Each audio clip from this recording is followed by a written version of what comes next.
everyone, this is Asvika from Adam and Alice Studios. I hope people are online. I would like to welcome everyone to our Fashion Evolution 2020 program. Before I start, I would like to thank Trinity Art Gallery, who has provided this beautiful venue for us to host our show. The reason, we all know that we are standing in the most difficult times, but today I'm here to talk about fashion. Fashion as an industry. Fashion industry has called for various fashion revolutions in the past. I think we all know, and there are so many facts about, and we can see it everywhere in the media. But I thought I have something to talk, share my voice, and ask questions to the world of fashion, people in the fashion industry. Firstly, I would like to question, are we doing it right? In my opinion, I think not. How a sustainable fashion movement is really driving our fashion industry towards green agenda is my question. So I have divided my presentation into 3 different parts. One, the facts that we all know. I just want to make sure you have enough information before I come to the voice of what I'm planning to share today. So the polyester fiber or fabric has been a great talk of the fashion industry lately, and there is so much fashion revolution actions going on. Of course, we know it contaminates our water, and it's not good for human body and the system. But the polyester as a fabric or fiber was invented for a purpose, for a functional purpose. But we have exploited the fiber beyond measures to build chaos to our humanity and to our environment. And then we went into a process of creating a new technology of recycling them. So my question is recycling really going to help the sustainable agenda or the green agenda that we are talking? I doubt it. I think upcycling is much better option than recycling. The process of recycling, we all know it's going to create more carbon footprints, and at the same time, the most hazardous chemicals that it contains is going to harm our skin and our environment once again. So how a process of recycling can be a solution? Well, another question.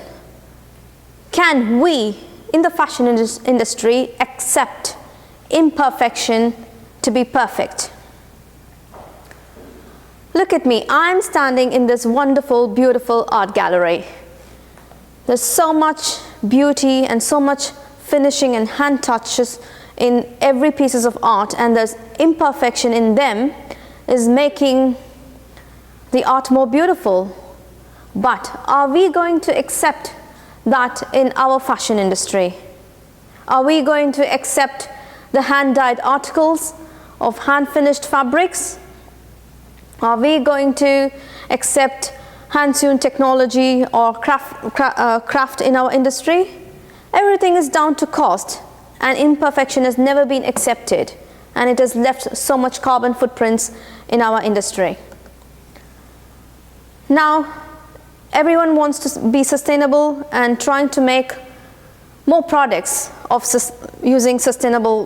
calling sustainable and using organic cotton, vegan fabrics, and so on. But my question is, how a small piece of organic land is going to cater a large volume of population, or how far these compliances are true? Should we not think beyond? Have the designers or the brands have gone down to the bottom of supply chain to find answers? So what are we doing? Are we doing it right?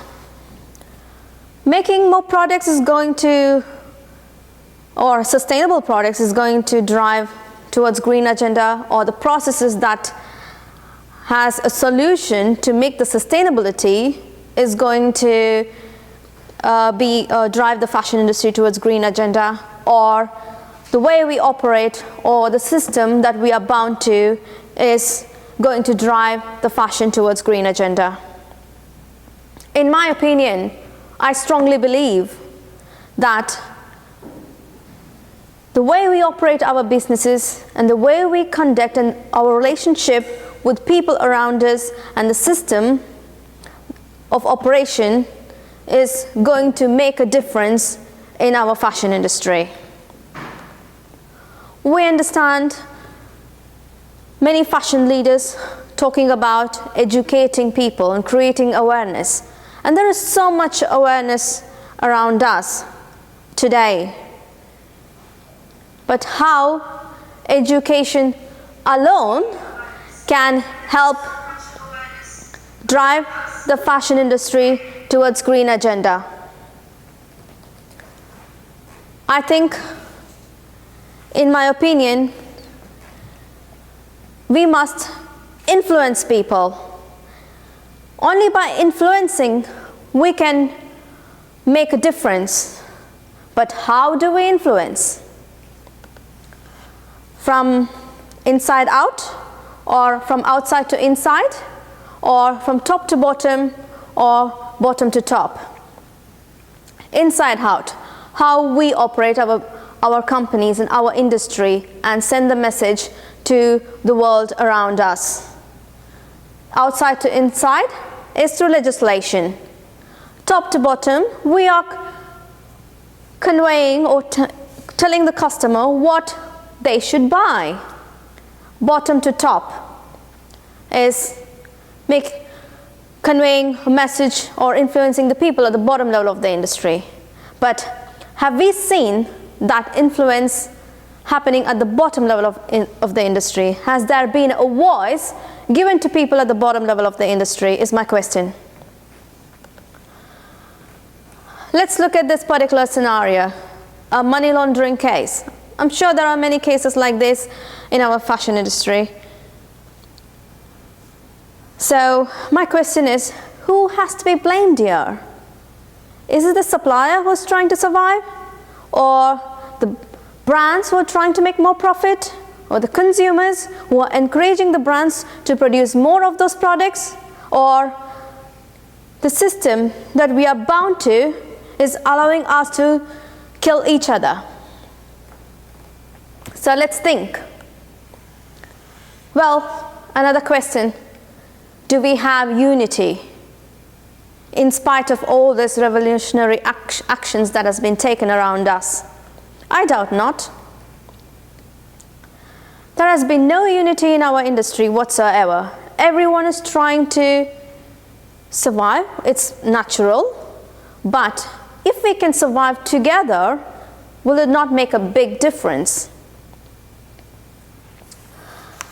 Will a supplier or manufacturer will try to kill their own people and their own environment in the community? I doubt not. Because it is the way we have operated has allowed us to be in such a chaos that we are in the world today. Well, what's happening to our education system? Or where is the power of journalism today? Everything has gone cheap. Everything is free. So where is the value for people? Where is the value for efforts? Where is the value for the creatives? There are so much passionate, creative individuals around us. but it is not passion that has failed. I have driven my business and my brand with passion. I doubt not, it is not the passion. It is the way, the system that we are bound to is not allowing us to thrive and grow together. And I strongly believe in that. So, how are we going to change it?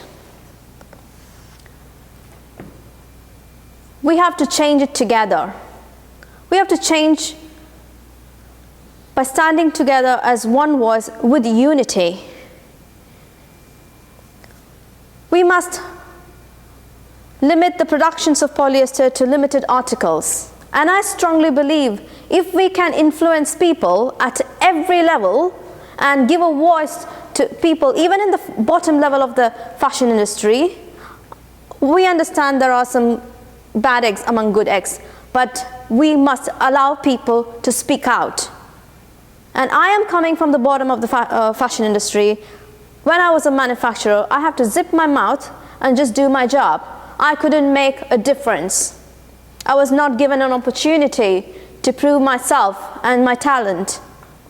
And I'm standing here for all the creative community and for all the people at the bottom level of the fashion industry and speaking to the world, not just to the people in the fashion industry, but also to people across the world. Fashion belongs to everyone, to every people, to every color, to every culture, and to every nation.